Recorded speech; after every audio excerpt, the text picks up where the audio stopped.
Take me out to see that game with all the balls, or to the wrestling ring best out of Three Falls. Donny and Randy talking wrestling and sports. We're talking the ball pit. It's the best, of course, 'cause it's the ball pit, the ball pit. Donny and Randy, they freaking called it, 'cause it's the ball pit, the ball pit. There's no better podcast. They're all shit.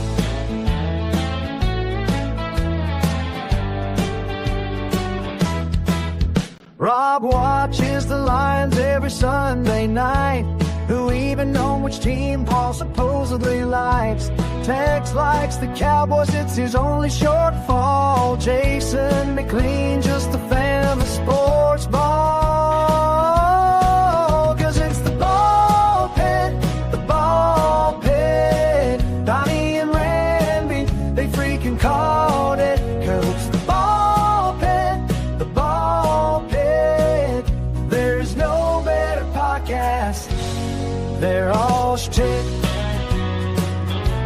With Randy Gilbert as our YouTube sports guy. Donny Cho knows shit about sports, but he'll try. Donny only knows wrestling and MMA. Together these two for the US of A.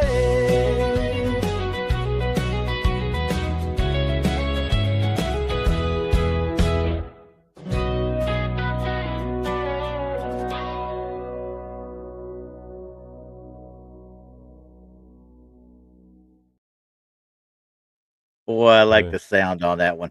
Hey. What's going on, guys? Boy, I really can deliver on those theme songs, can I? It seems like it, yeah. Yeah. We got Crystal in there now. Gotta say hi. Hey, Crystal. I'm all confused. Whenever I do a show where it's like all simulcast like this, I'm like, which chat room are we talking to right now? It talks to all of them. You look at the if you look at the actual crap. Well, I've got them up on my other side over here, but you can look down at the bottom and see if you see all. But yeah, if you click for all, you'll send to both of them anyway. Like Roger Blair. What's going on, dude? Here. Let me see if he's over in the other one too. There ain't nobody in the other one, I don't think. Wait, if I type in here. Wait, let me type in the other one. Yeah. Let's see.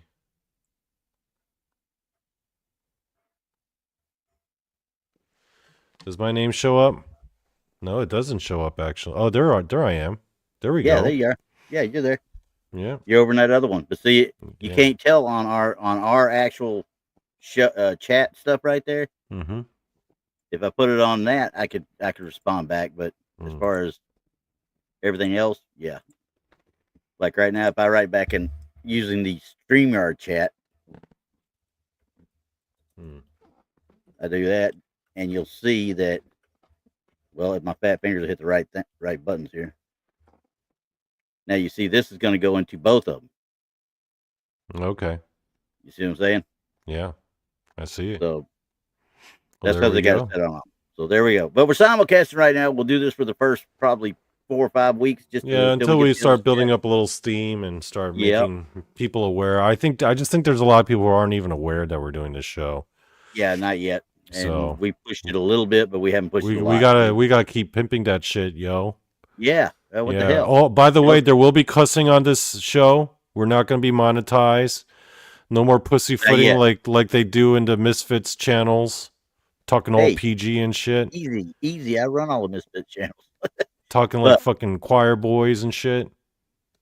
Yeah. Like a bunch of church boys. We might have a few choice things to say here and there, but yeah, we're not going to censor ourselves a whole lot.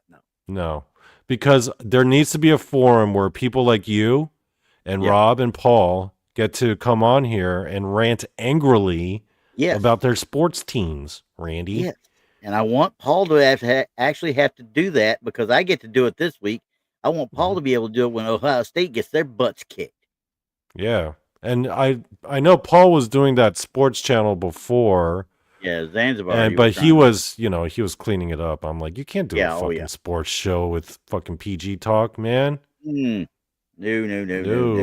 No. You need to hear every bit of my pain, okay? Yeah. Because this week has been a bad pain week for me. This is the Angry Rant Show. Yeah. So, before we go into your angry rants, Randy, yeah. why don't you tell the folks listening at home what to expect, or what the idea or the genesis of the show was, and what the concept of the show is? Well, when we were sitting there talking about it, we were talking about doing a sports show where we would not necessarily do a sports recap of stuff like that or anything like that, but we would do a sports show where we had an actual theme for that week. Okay, like this week we're going to be talking about kind of like the Paranormal Show and Tell with Brandi. Yeah, we're going to have a theme, but we also going to have a little kind of a recap portion and say, hey, this is what happened this week. This is what I'm angry about. This is what I don't like. I'm a little bit pissed off about that. And here we go. And then we go into our actual theme of the show. Yep. And, I kept thinking about it more. And like, yeah, the rants, I'm going to like the rant stuff, especially after this week. So.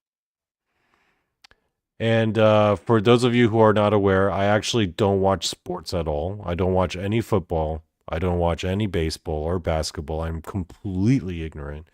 But that might actually be an advantage, because that allows me to ask questions and react in a way for people in the audience who may not be into sports but who want to watch us anyway. Because some people, because I'm into wrestling and MMA, and if you come in here just for the wrestling and MMA stuff, but you're not necessarily an NFL guy, I could give the voice to that, not to like poo-poo it or anything, but to ask basic questions from the point of view of someone who's not familiar with any of the names. Yeah, exactly. And that's cool too. I mean, if you don't know what's going on, ask. There's an old saying, there ain't no such thing as dumb questions. They're dumb people, but there ain't no such thing as dumb questions. Yes. So, but, obviously with you being a non-sports guy and Jason out there being a non-sports guy, because I love it when Jason goes into sports ball acronym. And we were during the game yesterday, I was actually texting and angrily texting, me and Rob and Paul, that guy. Yeah. The Ohio State fan. I don't care for him right now. We were going back and forth a little bit about the game and stuff, and then all of a sudden here comes Jason chiming in, and you start chiming in. I was like, do you like my Jason sports ball picture? Yeah, by the way? I did like that. He looks like Paul Michael Hauser or whatever that guy's name is. I'm going to leave that up there for a bit. Let this one sink in, because here's the thing: people in the group chat who don't know, whenever so the Island of Misfit Toys, all right? Me, the Blondes, Randy, Paul, Rob, Jason, everyone. We all are in this group chat, right? But during the group chat, Tex and Rob and Randy and Paul will like to start bitching about sports, and then Jason, who's not into sports at all, will chime in and be like, "Sports ball." Yeah, I like the sports ball. So that's what I made that picture for. There was a time though when he would come in with that or whatever during our chats. Of course, at that time it was only me, him, Tex, and Bobby Akers, and maybe one other. I don't even think it was one other. I think it was just us four at one point. And Rob got added in later, but I would come in and when he starts doing something like that, hey, comic boy, sit over there and shut up. All right. Yeah. He's the sports ball guy. Speak when spoken to. That's what kids are supposed to do. But anyway. No, Nemo. Jason don't play lacrosse. I do have one thing though. I am with Nemo on this one. I have never figured this out to date. I've been trying to figure it out forever. Why does a 1 hour game take 4 hours? I'll tell you. Commercial break? Commercial breaks, timeouts, and a bunch of wusses playing it nowadays. Because now they stop the clock for everything. Everything and everything. Used to be, if you watched the game back in the 60s, that clock didn't stop unless the gun was going up to the end of the quarter or whatever the case might be.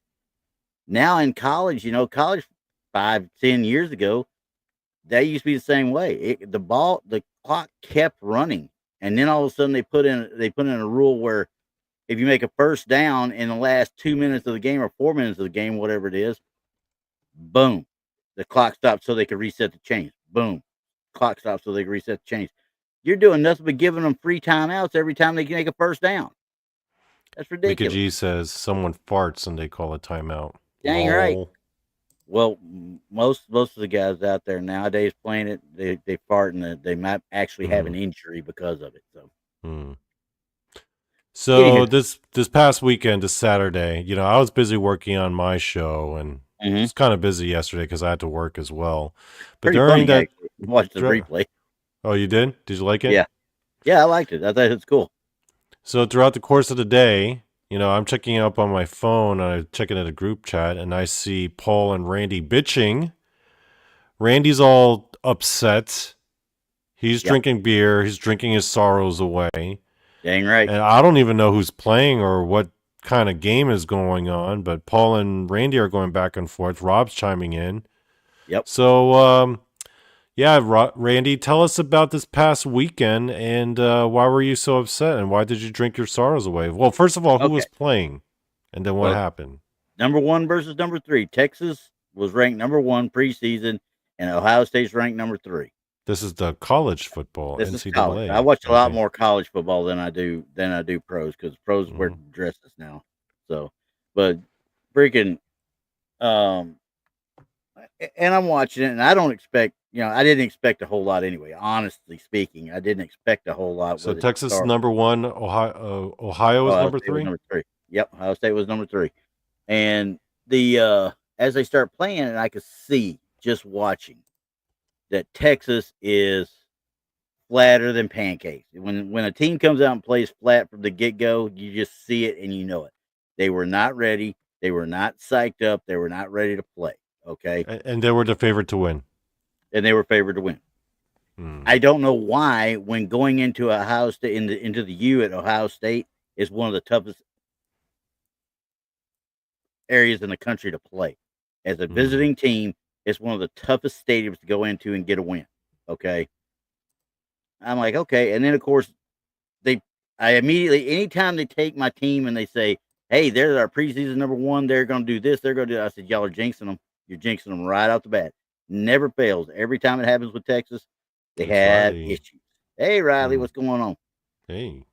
Every year, they have issues. So they end up losing the first game or so, or 2 games in, they'll lose. And then they'll play flat for a few. Last year, case in point, they should have done what they should have done, is gone all the way pretty much anyway. But because of the powers that be and how they do their system at the University of Texas now, they left Quinn Ewers in there. Now, Quinn Ewers is a good quarterback. He's a dang good quarterback, okay? But he got hurt about 3 games into the season. He got hurt. And they kept trying to let him work his way back and push his way back in and push his way. But he played scared in those later times. You know what I mean? In the later games, you could tell he was playing scared. He didn't have the stuff to get after it. Roger, I sang that a lot yesterday. But once they my beer. Once they got to that point where, okay, we were done with last season, and I was actually happy they did as good as they did. But when we got to this first one, I was like, okay, Ohio State was starting a new quarterback. We were starting a new quarterback. There has been so much hype around Arch Manning becoming the Texas quarterback that I think they put too much pressure on that kid's shoulders from the get-go. It's time he did. Now, he did great last year when he came in relief. But there was so much put on his shoulder, and to go into a hostile environment like that, he was flat from the get-go. He couldn't. He tried to get things going, but he had receivers dropping balls, missed connections, offensive line that was like Swiss cheese because they were getting pressure on him. The difference between the two teams this time was Ohio State at least made an attempt, and they started to establish a run early. Texas did not. If you don't establish a run, you're screwed. Your quarterback's going to be running around for his life, pretty much. And that's what he did a lot. So neither here nor there. They look flat. It just was not a good game either way around. Ohio State wasn't great either. I mean, it was a defensive game, and that makes it for an ugly game. So But that made me mad. But what made me mad even more was even earlier in the week. And the Dallas Cowboys. Uh-oh. Yeah. And they What did the Dallas Cowboys do to you today, this time, Randy? After a month of BS with Micah Parsons, they traded him to the Green Bay Packers. Okay. Normally, I wouldn't think much about it, but you're talking about a man who has had 12 sacks in each of his first 4 years. There's only one other man player in the history of the NFL that had 12 sacks in his first 4 years. And that was Reggie White, probably the greatest defensive end of all time. Okay. And they traded his ass? They traded him to the Green Bay Packers, who Reggie White played for. And oh, by the way, the Green Bay Packers were the last team to beat the shit out of Dallas to kick them out of the damn playoffs last time we were in the playoffs. Probably the last 3 times, so actually. Who did they trade him for? They traded him for a 30-year-old defensive tackle, a guy named Kenny Clark, I think was his name. Mm-hmm. Hey, I hear he's good. Okay, that's fine. You got a defensive tackle. That's the interior line. That's supposed to be a run stopper. Okay, no biggie. You got 2 first-round picks from a team that's always in contention. Oh, boy.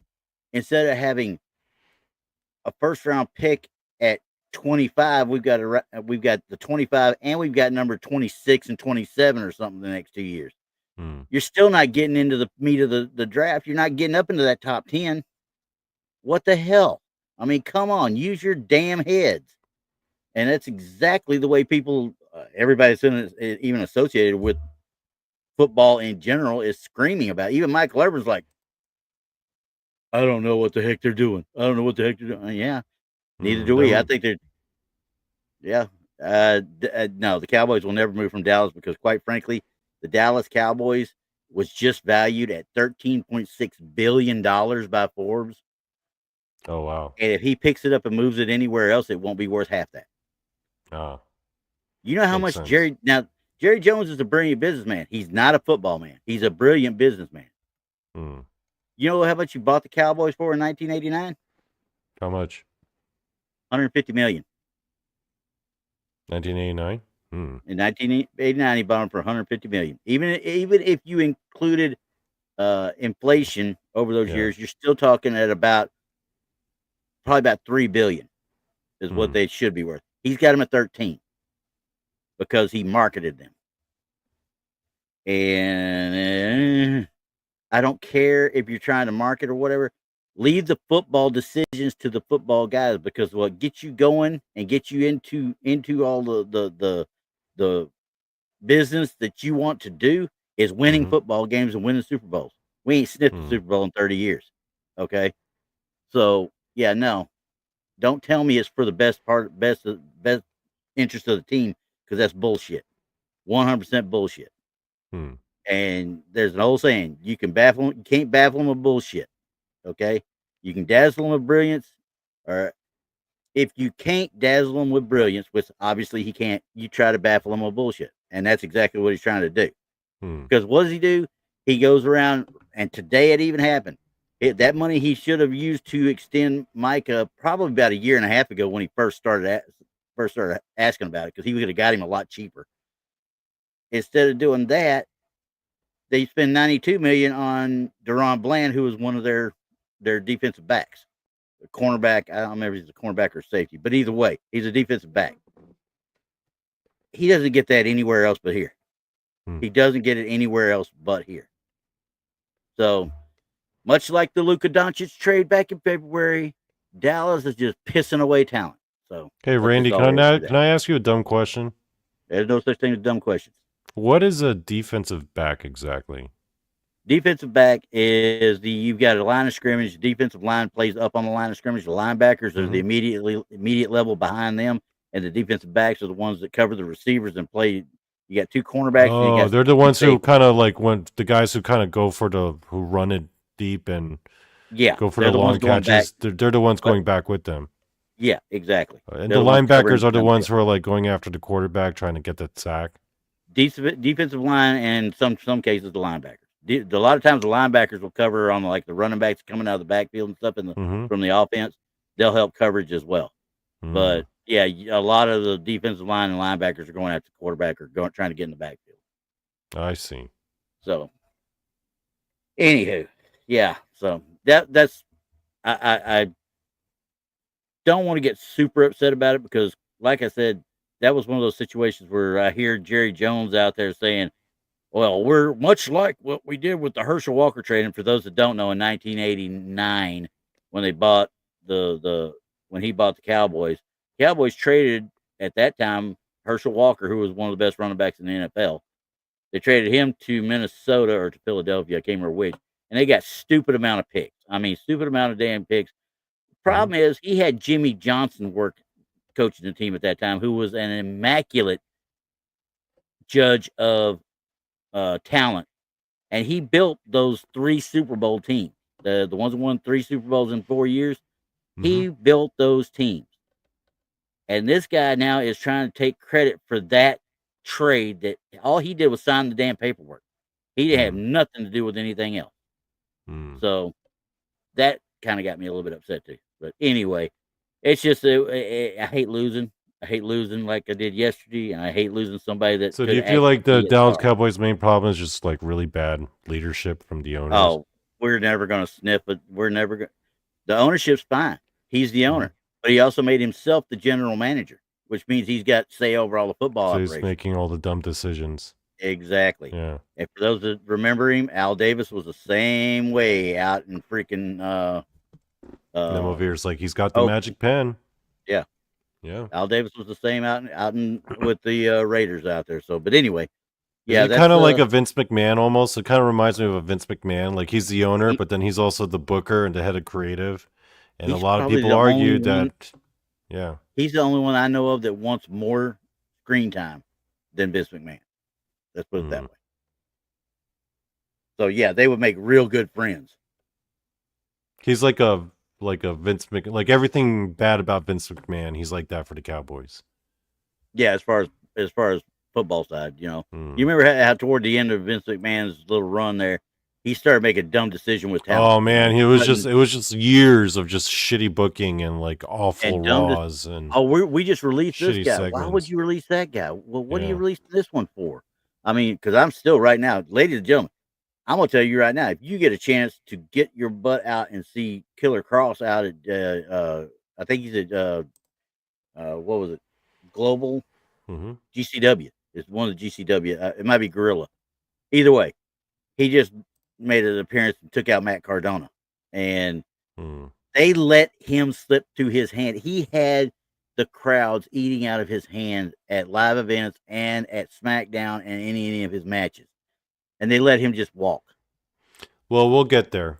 Actually, that's a good segue. Actually, because let us I'll introduce our topic for tonight. Yeah, because our first topic for our first episode for this show. Yep. Okay, so basically, I'm a wrestling fan. I used to be a pretty hardcore fan, and I was watching, I would watch the WrestleManias, and I was watching live when John Cena turned heel. But honestly, I will level with you. I haven't really been keeping up so much with the TV side of WWE. Yeah. Like, I haven't been watching it. I would keep up with, like, wrestling news. Yeah. And I will still listen to wrestling podcasts and wrestling YouTube shows just to get just to have my ear to the ground. But I haven't been keeping up. That will change now that we're starting this show. I am going to have to start keeping up now. But you have been watching pretty regularly. You've been keeping up. I watch all the PLEs when they're on Peacock. I mean, you've been watching all the highlights. I mean, the highlights. You get the highlights on YouTube. You get the good cliff notes too. So Attitude Era was great. It really was. So I'm only really paying attention to like the YouTube shows and the podcasts. One of the things that I have been noticing, Randy, is this growing level of anger towards Triple H and towards TKO because a little background, like we mentioned earlier, WWE was owned by Vince, who was essentially booking that shit into the fucking ground because a lot of his creative decisions were ass. right? Yeah. Admitted, we both can agree on that. Yep. Right. Meanwhile, Triple H, while the main roster's being booked like shit, right? And people are leaving and people are getting fired, and then AEW is starting because people are tired of WWE's bullshit. Meanwhile, Triple H, he's running NXT, and you know what? It's gangbusters, right? Oh yeah, all those they're events, tearing the roof down. Yeah. Yeah, that fucking 2017 to 2019 period, like NXT was just fucking killing it. Yeah. 2016, I'd say. And who did he bring in to help him do it? Remember who he brought in to help him do it? It was him and Shawn the whole way. Yeah. So for the longest time, the perception was Vince was this out of touch ass old man who sucked shit. He was great in the Attitude Era. He deserves credit where credit is due. But a lot of that recent product at the time was regarded as dog shit because, again, Vince was just out of touch. He didn't listen to his audience. No. He ran it too much like a corporate machine. He only wanted to push his guys, and people who he didn't really see any value in, he just kind of left by the wayside. A lot of careers got fucked up. Meanwhile, Triple H, he's fostering, he's bringing up all the young talent. Yeah, he's being seen as the Messiah. Yep. Right. And then for a time, Vince had to go away because of that fucking scandal for a little bit. Yep. Like it was brewing. Yeah, that was just during the early stages before it ever got into stages. Yeah. So for a time, Triple H booked it, right? And people were like, "Oh man, I love the way Triple H books it, man. He does it way better. He's got a fresh mind for this. He's in touch. He booked all those takeovers, and those were all great. But then finally, Vince McMahon, it comes out, is a fucking perverted, evil bastard. And then he gets kicked out of his own company. Yep. Now WWE is bought up by TKO, and now creative is run by Triple H. And now flash forward to today. After the 2024 John Cena heel turn, how has the year in WWE been? Well, more and more, I look on YouTube and these podcasts, and I see a lot of really angry people, angry WWE fans who are saying that Triple H is a fraud. They missed the Vince days, even though they still acknowledge that Vince was booking all shitty.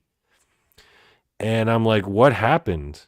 Why are people all of a sudden all pissed off at Triple H now? Like they're saying he's worse than Vince. I'm like, what the fuck happened, Randy? Explain it to me. Break it down. I'll tell you what it is. It's called the IWC, the Internet Wrestling Community. A bunch of pretty boys sitting in their mama's basements. So they're thinking their ideas are better than people who've been in the business for 30 years. Okay. Quite frankly, I don't have a problem with the way he's been booking.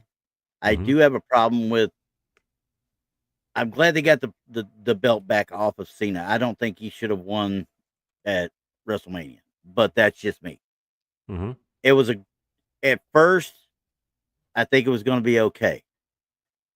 But as it went on, when he turned heel, I think because his match early on, he went after with R-Truth, went around with R-Truth, and he did a Randy Orton bit.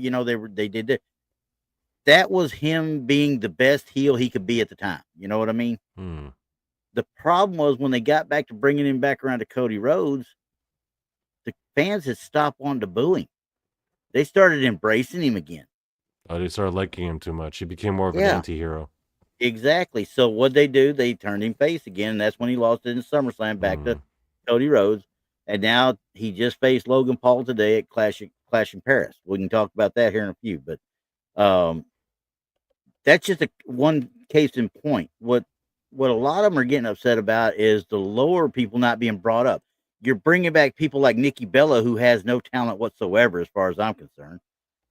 You're forcing her into a spot with Becky Lynch today that she should have never been in the first place. Somebody like you could have brought up any one of the NXT ladies and put them in there. You could have thrown Stephanie Vaquera in there since her match with Naomi was nixed because of Naomi getting pregnant. And there were so many better ideas than bringing Nikki Bella back that nobody ever asked for. Nobody wanted Nikki Bella back that I know of. Riley Ivy's saying, I have read Cena used to work against many Are the wrestlers I have never heard that. backstage? Honestly, I've never heard that. I've heard he's put over. In fact, I've seen him put over people he should have never put over. There were some rumors that he did hold some people down, but I think they're unsubstantiated, and he's not nearly as bad as like Hogan was. The people that are saying that are the people that had vested interests in the people that didn't get over. Because quite frankly,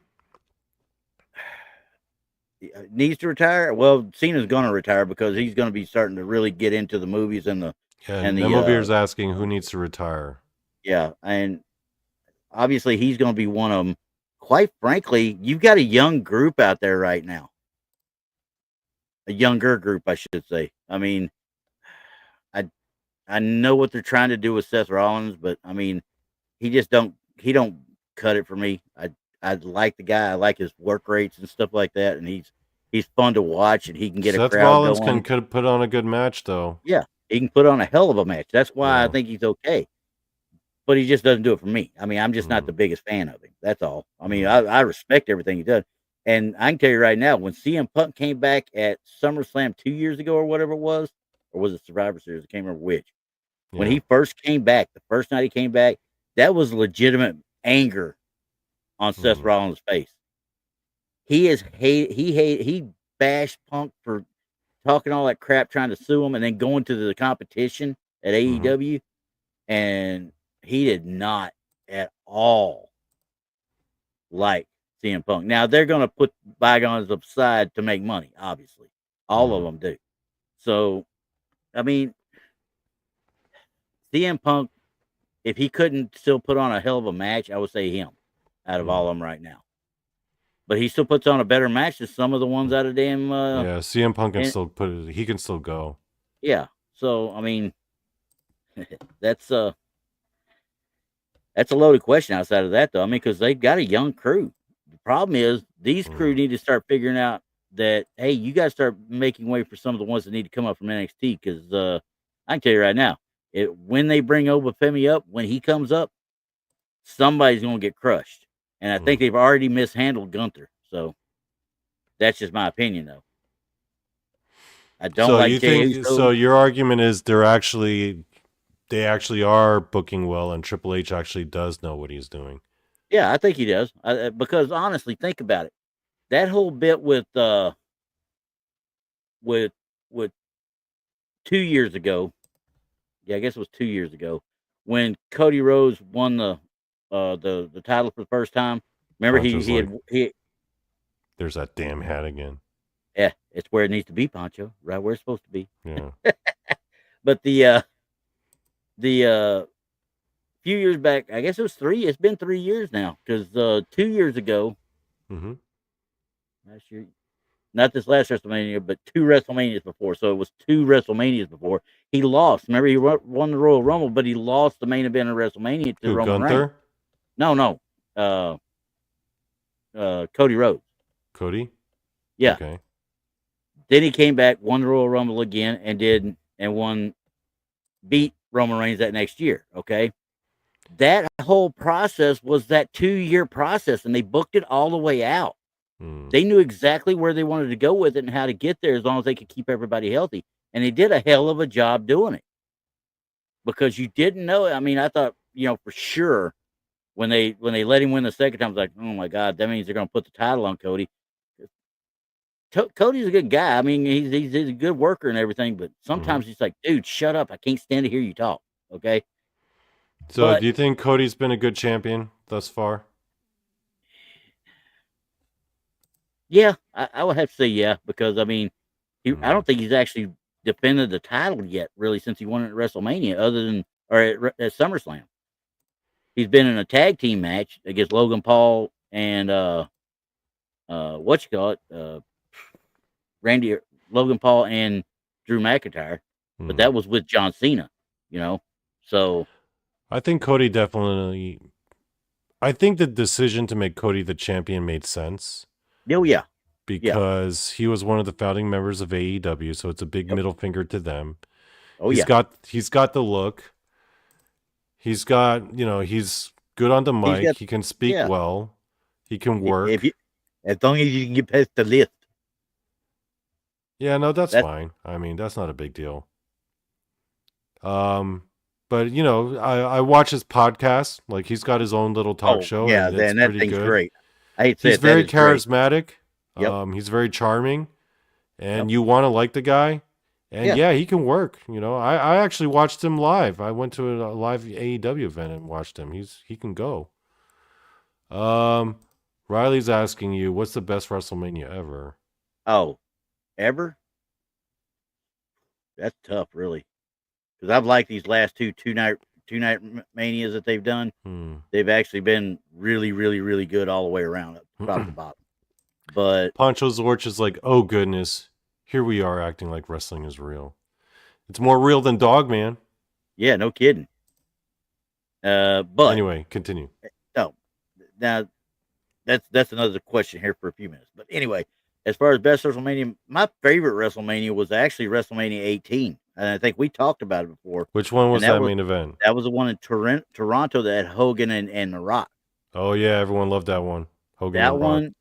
That one match, I hadn't seen it since Bret Hart and Steve Austin, and I think that was 13. Maybe Nemovir's like, there's more evidence of wrestling than there is Dogman. Yeah, no kidding. But like I said, that dude, that match, you sat there and watched an entire crowd turn Hogan face when he wasn't even supposed to be thinking about it. That crowd turned him face. They just went with it. The Rock said later on, he's like, we went with it. We didn't know that was going to happen. And of course, the guys in the back at Gorilla, they were like, even McMahon was like, roll with it. What the hell? I mean, what are you going to do? Tell the crowd with 50,000 if they can't do anything? No, this ain't the way you're supposed to be. Well, they did it, and they made a hell of a match out of it because there's no way at that age Hogan should have been able to put on that decent of a match if it hadn't been for The Rock helping him. Yeah. And it, like I said, it's one of the best moments, I should say. Everybody else will look at some people like, oh, WrestleMania 20 with Eddie Guerrero and Chris Double Murderer, that dude. Chris Benoit, that was one of that. Yeah, no. Y'all want to know about that dude? You need to go watch the New Jack interview. But anyway, yeah, no. And what was that other one about? And just so you know that, yeah, wrestling is quote unquote predetermined. Don't think it's fake. Honestly, don't think it's fake, because when you land on that sucker, there ain't but about that much padding on those things, and it's Dennis Wood. Freaking, you saw the thing that happened this last week with Rampage Jackson's kids, right? Yeah, I saw that. That dude should be in jail, and I don't know if he is yet or not. Yeah, he should be in jail. Yeah. That was not wrestling. Yeah. The dude, you could tell when he picked him up, the dude's like, he left himself to let him do what he wanted. You know what I mean? He was letting him do the work, and he slammed him so hard. You're like, what the hell, dude? And then got on him and started raining. And the other idiots are sitting there looking around like, what? Idiots.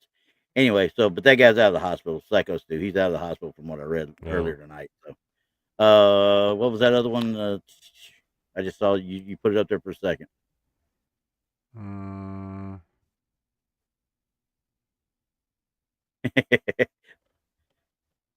Poncho got that one up there. It says, Riley, I'll wrestle you. I'll wrestle, and if you win, it's fake. If I win, it's real, or vice versa. But no, honestly, it is predetermined. And they all admit that now. I mean, go out and watch WWE Unreal or whatever that is, that background thing that they do. That thing will open up a lot of eyes real quick. So, and Riley's right. A lot of wrestlers die young. They die young because they get hooked on painkillers. They hooked on stuff to help them not hurt. And if you look at any old wrestler, I'm talking in their 60s, been retired for a while, most of them are having problems with mobility. To this day, Mick Foley, you look at Mick Foley, he looks like an 80-year-old man trying to walk. Yeah. He still walks, but it just is what it is. Accidents are a lot fewer and far between than you'd think, but it does happen. It is all scripted. You're right, Poncho. It is all scripted. If they get hurt, it's either their fault or the person they're with's fault. but accidents happen, period. You know, I mean, like D'Lo Brown. Remember Darren Drozdov? He was Draws when the LOD was trying to come back, Legion of Doom. Mm-hmm. He was the one they called Puke. When he broke his back, he was wrestling D'Lo Brown. D'Lo Brown was getting ready to do a power bomb, and it got botched. And when he hit, it broke his back, and he was paralyzed till the day he died. So whenever people come to me and they say, "Oh, wrestling's fake. How could you watch it?" And I'm like, you know what else is fake? Every action movie you've ever watched in your entire fucking life. Yeah. All of those outcomes are predetermined, but you still watch them anyway. Yeah. The only difference is those action movie stars, they have the benefit of editing and cutting, you know. It's basic. Pro wrestling is basically an action movie, but as a live performance. 100%. So, do you remember Michael J. White?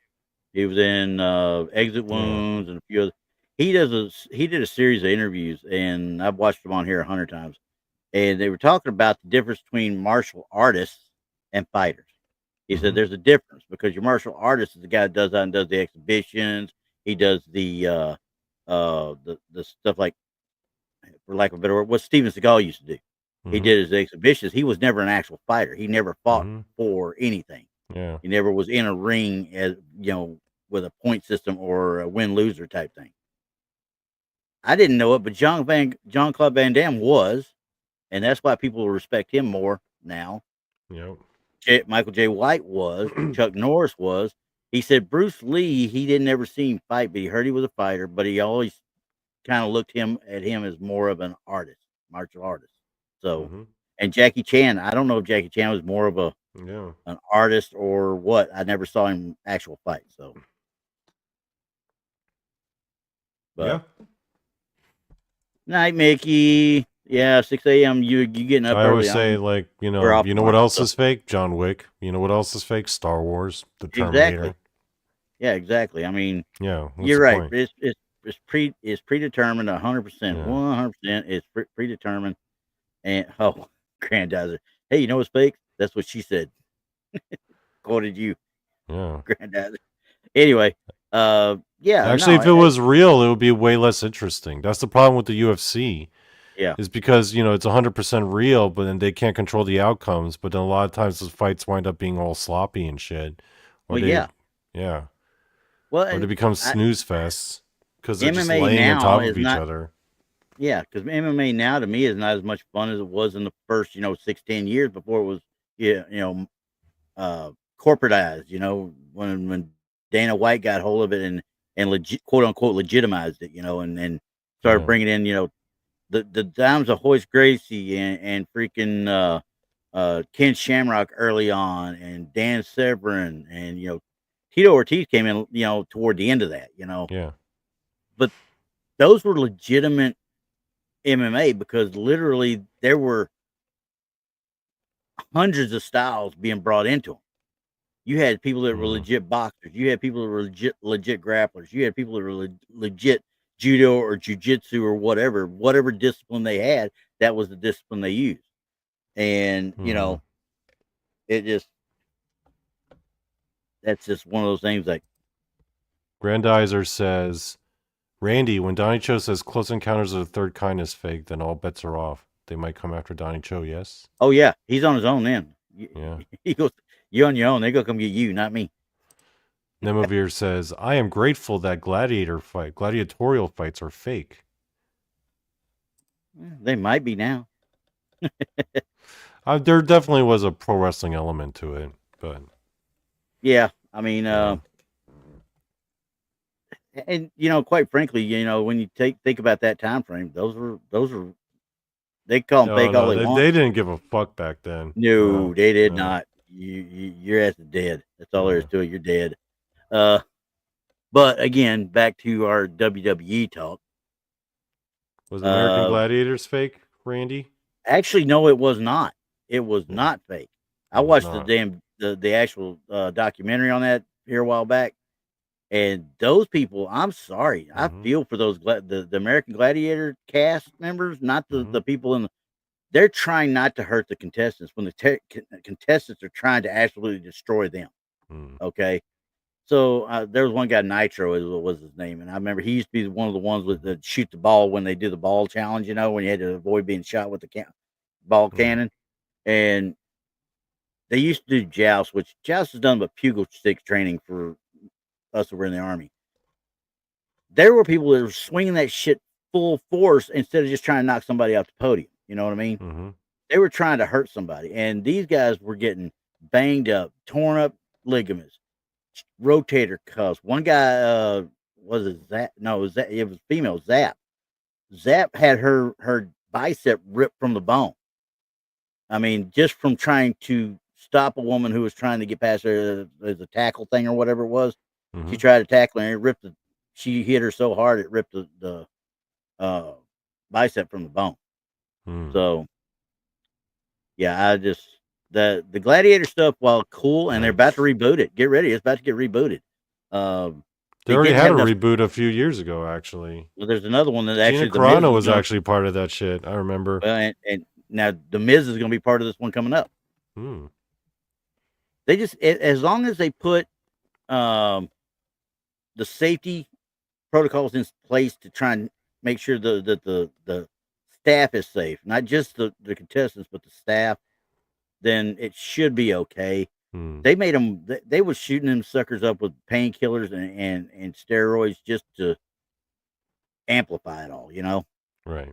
So, yeah, Nemo, Zap was my favorite too. She was that was, oh man, that was the shit. Sorry, she was the shit. We should do an episode just on the American Gladiators one of these days. Oh yeah, bring them up and talk about them, because I mean, I know just what I know from the documentary, and I really felt she actually was on there talking about it, and she was so cordial and well. I think she's a lawyer now, if I'm not mistaken, too. But she's like, she was talking about it. She said, we did it to ourselves. The majority of that crap we did to ourselves. But they had to perform, and if they didn't perform, they didn't get paid. So, okay. Let me ask you a quick question, because earlier, going back to the topic at hand, right? I mentioned how people are talking all this shit about Triple H, right? Now that he's taken over, now that Vince has been ousted, and they're saying he's actually worse than Vince, which is probably not. And then you said it was a bunch of like IWC, Internet Wrestling nerd assholes, right? But my question to you, Randy, is why are they so mad at him? Like, what is it? What is the perceived slight that Triple H has committed? He's not booking what they want. That's plain and simple what it is. He's not booking what the people on the internet think that he should be booking, and they're griping about it. What do the people on the internet think they want? Well, I don't know what they want. The opinions are like assholes. Every one of them's got one. So, it's like the only issue I have with their booking is not pushing Gunther the way they should have. I thought Gunther should have been a long-term champion for sure. That dude is a beast. Okay. He is old school, actual wrestling. Well, he's the wrestler that you like. He's the kind of wrestling he's the kind of wrestler I like. Yeah. He's not the high spot guy. He's not going to go up to the top rope and come down on you very often. He's going to do it's not going to do all that flippy shit. Yeah. He's going to chop the shit out of you like Ric Flair used to. But he also will open hand smack you on the chest too. The thing is, he can go behind you and grapple with you like Dean Malenko could, That's why I like Asuka. That's why she's my favorite, because she's kind of the same way. She doesn't do like any fancy moves. A lot of it's just it's groundwork. Ground, like the hip check she does now. Yeah. Oh my God, you get hit with that, you better be careful. She could give you a concussion just like that. Yeah. I love that woman. I mean, I love Io Sky too, though. I mean, don't get me wrong. There's a place for the flips and stuff. There's a place for it. Yeah. And I like Io Sky, but I like Rhea Ripley better. So. Yeah, Rhea Ripley, she's the full package, man. She's got it all. I'm telling you right now, I would love to see a match with her and Asuka. And I don't think they've ever actually wrestled. Maybe once in NXT. I'm sure they have on TV. I'm sure they've done TV matches, but not since they've both been in. But you never seen her do a long-term feud. She should feud with Asuka, though. Well, I think they're building that right now. Yeah, they're actually building that because Asuka and Kairi Sane, the Kabuki Warriors, are pissed off at Io Sky for letting Rhea Ripley help her in a match when she told them not to. So, but what do you think they're doing with Braun Breaker? Because it seems like they're trying to push him early on. Like he's the new guy that they're trying to push as the monster because he's the Steiner's son. Oh, it's coming. It's coming. And I can tell you right now, he's still the beast. Don't get me wrong. He is. He's like tonight alone. He was all over the place. He speared freaking Roman Reigns while Roman Reigns was celebrating on top of one of the daggum announce tables. He speared him from one announce table to the other one. And I'm like, this dude, and you can see how athletic he is right from the get-go. I mean, he is the best of both Steiners. He's got the crazy looks like Scott had all the time, but he's got the acumen and the wherewithal to ground and pound like what Rick Steiner was, his dad. So, okay, let me ask you your thoughts on this wrestler in 2025. You ready, Randy? Oh boy, Brock Lesnar. He's been in one freaking thing. That's it. I love Brock Lesnar, though. Don't get me wrong. I love Brock Lesnar. But they're doing what they part-timer?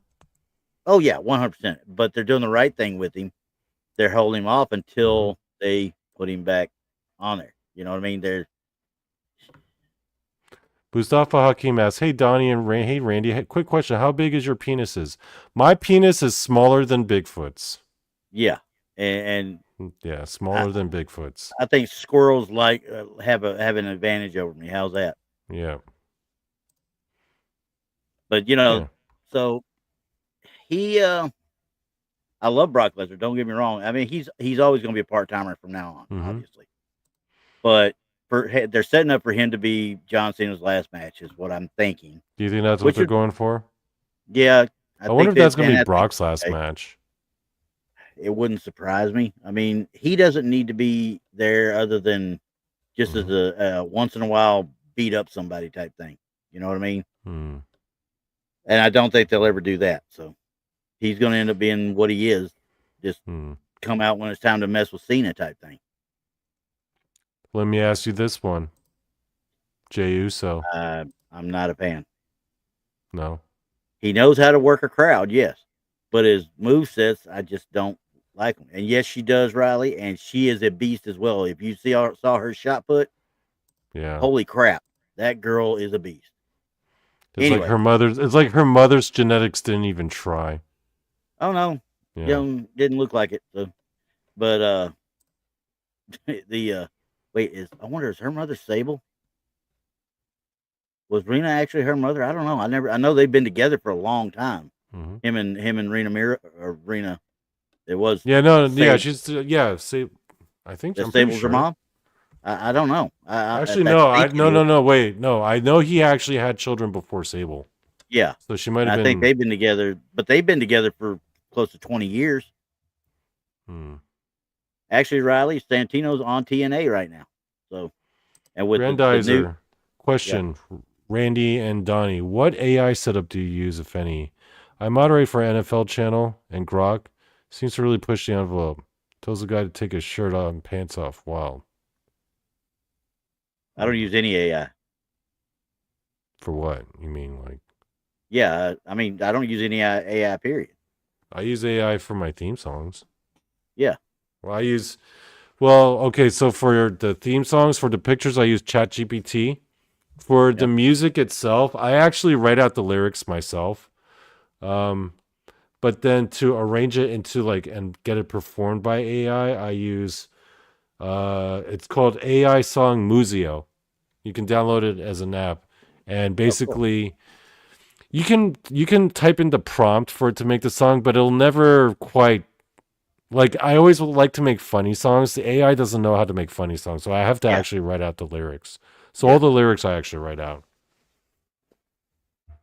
That's cool. Yeah. I mean, like I said, I'm just not into AI. I mean, I'll let somebody else do it around me if they want, but I've just never been into AI that much.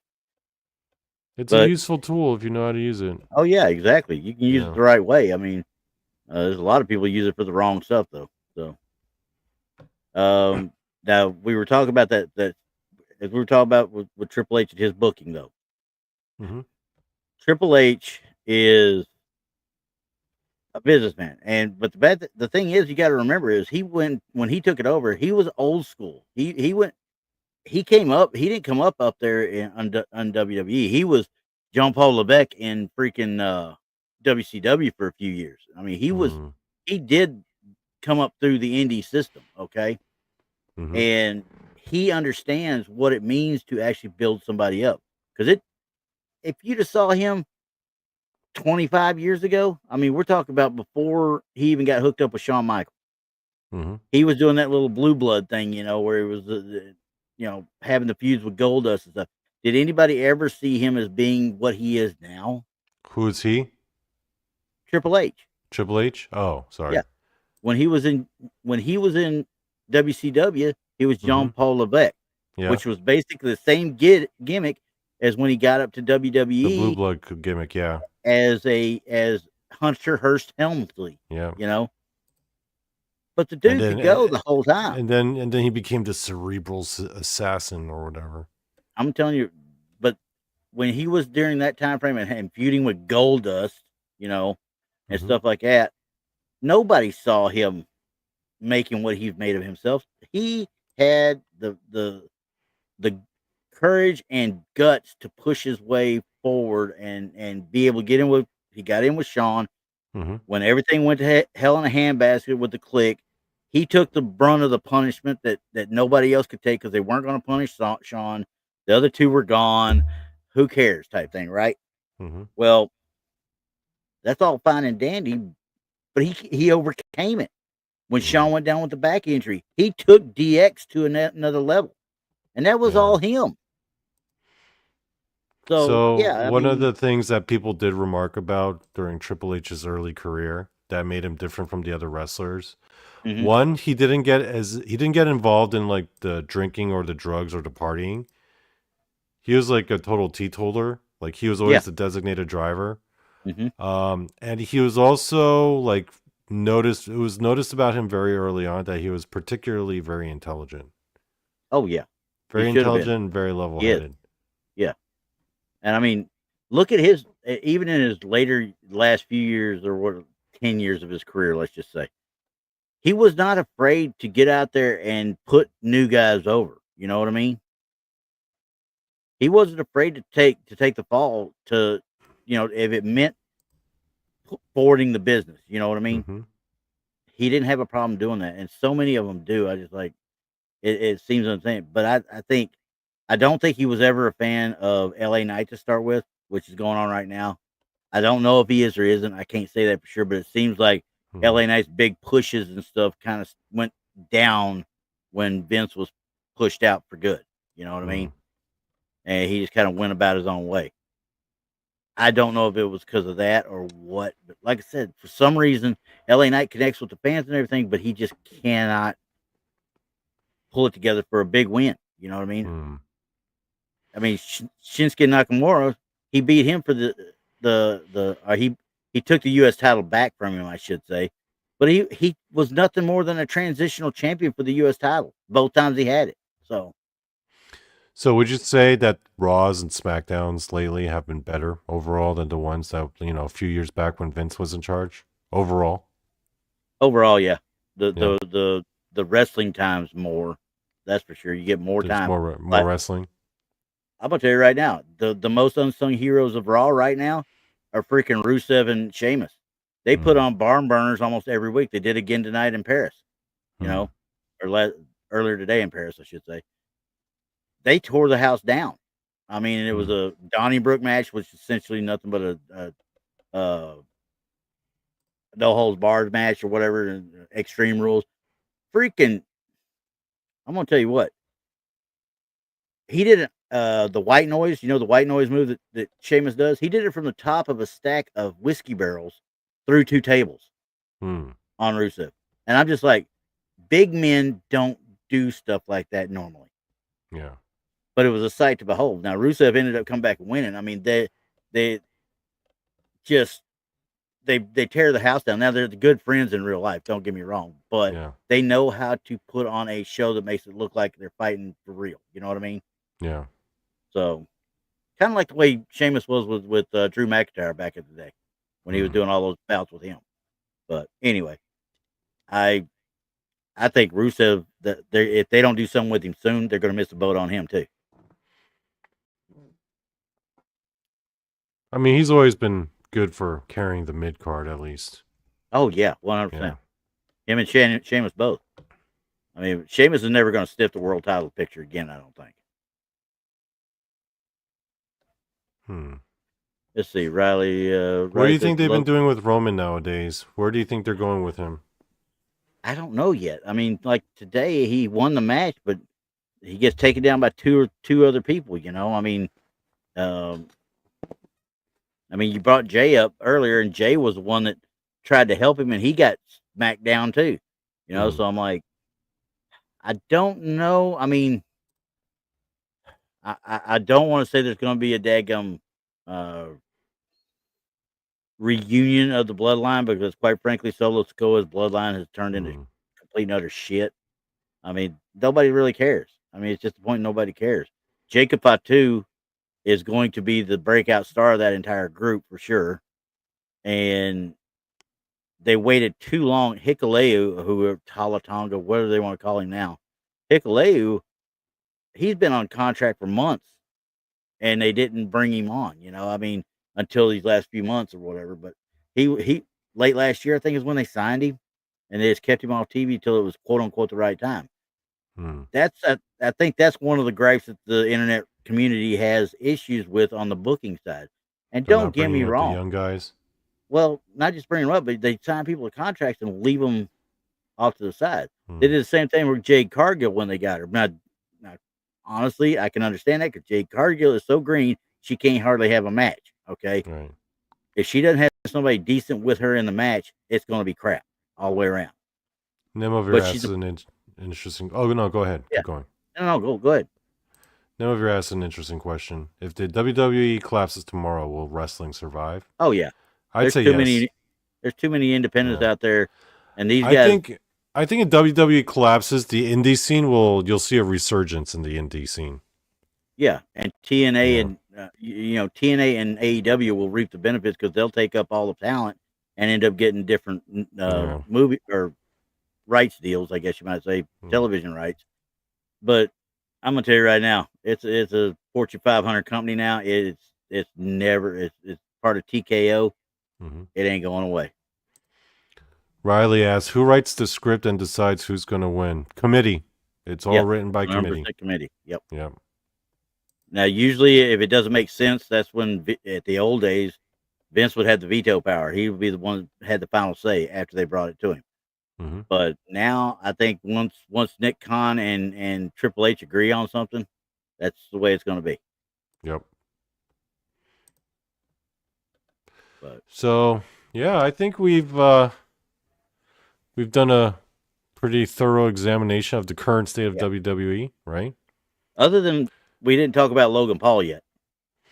Yeah, look, for the guys who don't know, Logan Paul of internet fame has recently gotten with the WWE, and it's been a few years, and he's doing a pretty good job. Hey, I'm telling you right now, that I'm impressed with him. That match tonight he had with John Cena, he made John Cena look good.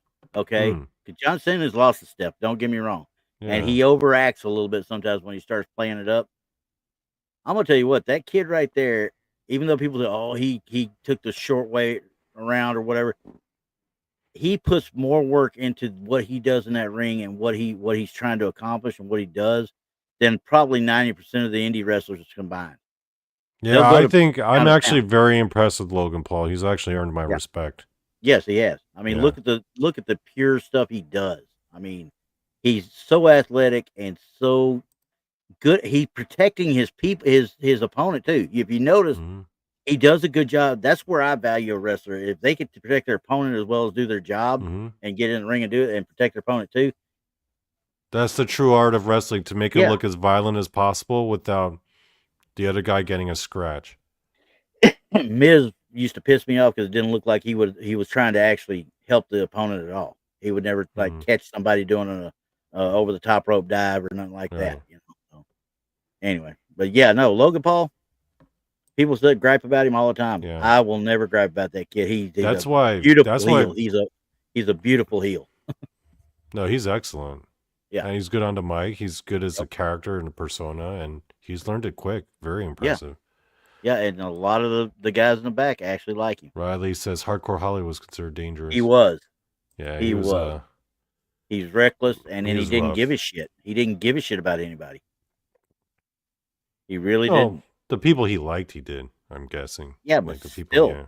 Like he wouldn't have done that kind of shit with Undertaker or something. That would have been his ass. Yeah. And he talked all that shit about Brock, but after he got his neck hurt, with Brock and he was going against Brock, he tried to talk shit about Brock, and they got to come to Jesus before they got to the ring real quick. And Holly figured out real quick, if this guy really wants to hurt me, he could really hurt me. Yeah. So. Yep. So anyway, but yeah, as far as I'm concerned, WWE is in a good state. They're making money hand over fist right now. What about this ESPN deal? Are you for it or against it? I'm against it because I can't watch my stuff on Peacock no more. Now I got to go get another streaming service if I'm going to watch it. And I don't want to do that. Right. Now I got to look and see if that will be included in the ESPN bundle on the Hulu and stuff like that. But what did you want to get ESPN anyway? Just for other stuff, for other sports stuff? That platform they're talking about is one that's supposed to be designed for people that don't have access to regular ESPN to start with. But you do because you have cable. Yeah, and if I had ESPN Plus for a long time, for a couple of years as part of the bundle with Disney back in the early days, and I watched more documentaries on there because the 30 for 30 series on ESPN is amazing. So that was the only reason I really watched it. I think other than watching it in the ESPN Plus app, Riley mentions WWE Vault on YouTube. Yep. I watch that sometimes. I watched because they posted a bunch of WCW pay-per-views. I'll go back and watch those as well. Yep. Those are fun to watch sometimes. Always. So, there's so much going on in the wrestling world right now. And, like Riley had talked about earlier, TNA working with WWE now, that is open up. Hell, you got an former NXT champion who's the TNA champion right now. Trick Williams is the TNA champion. And I don't know what happened to Joe Hendry. I guess he got hurt again because he's getting hurt every time you turn around. Elias is hurt again. So, they're big dogs, and TNA could drop like flies for some reason. The only one that stays healthy is Moose. Yeah. So, but all right. Well, anyway. I think we've been at it long enough. I think we've gone a little over an hour. Before we conclude for this evening, Randy, do you have any final thoughts or words you'd like to share with our audience before we bid them adieu? Have fun. Watch wrestling. Have a fun with it. I don't know if Moose is Canadian, freaky. I can't remember. Nice try, though. But, I'm just happy that college football is back. I could care less about the pros, even though this Thursday night I got to watch Cowboys get their asses whipped by the Eagles, and I'm not going to like it. I may not watch it at all. Right? No, the pro season doesn't start till Thursday. But the college season started in earnest this weekend. It was actually, it actually had games last weekend too. But just for everybody else, there's Army played a little known school named Tarleton State, which is about 50 miles from me here out in the middle of Texas, in the boonies. And Tarleton State, little FCS school, beat Army. Okay, real quick, a couple questions. Grandizer asks, Randy and Donnie, what's next for both of your channels? Well, with me, obviously, Truth Temple will be there every Sunday night, obviously. Yeah, and I've got shit cooking on my channel too. Yeah, and we'll be there on Wednesday night for the paranormal show and tell, and fill in wherever on we the need Blondes it. channel. Yep. And then this one, we're going to build this one as much as we can. We're going to get this built with I'm going to give it we get a good amount of people over to that other channel. This is simulcast right now on the Ball Pit Sports and Wrestling channel as well. So go over there and get linked up with that one, because that's eventually this will go to just there. So, and we're going to try to get Paul and Rob to show up as well. when they get the chance, because they're into sports. Yeah, because they're going to want to gripe because if the Lions get beat or Ohio State gets beat or Mizzou gets beat, which I'm hoping that's going to be a lot this year, we may hear a lot out of Paranormal Paul and Rob BMR. Nemovir asked question: does WWE have a plastic surgeon? They have a full medical team.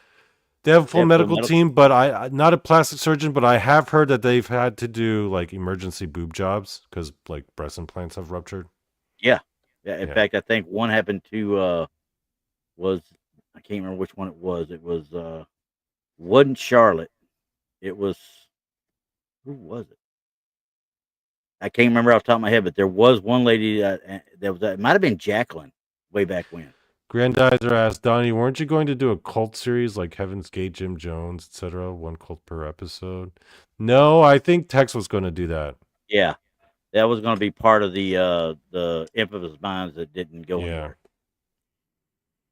All right, well, I think that's it. Man, I'm hungry. I want to get something to eat after this. Yeah, I just got a sniff of sausage. Somebody's making sausage downstairs. I'm going to go check it out. All right, guys. Well, I hope you enjoyed the first show. There will be more to come. Have a good evening. Keep an eye out. And peace out.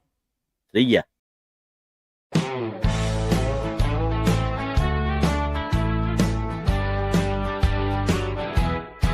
Take me out to see that game with all the balls, or to the wrestling ring best out of Three Falls. Donny and Randy talking wrestling and sports. We're talking the ball pit. It's the best, of course, 'cause it's the ball pit, the ball pit. Donny and Randy, they freaking called it, 'cause it's the ball pit, the ball pit. There's no better podcast. They're all shit.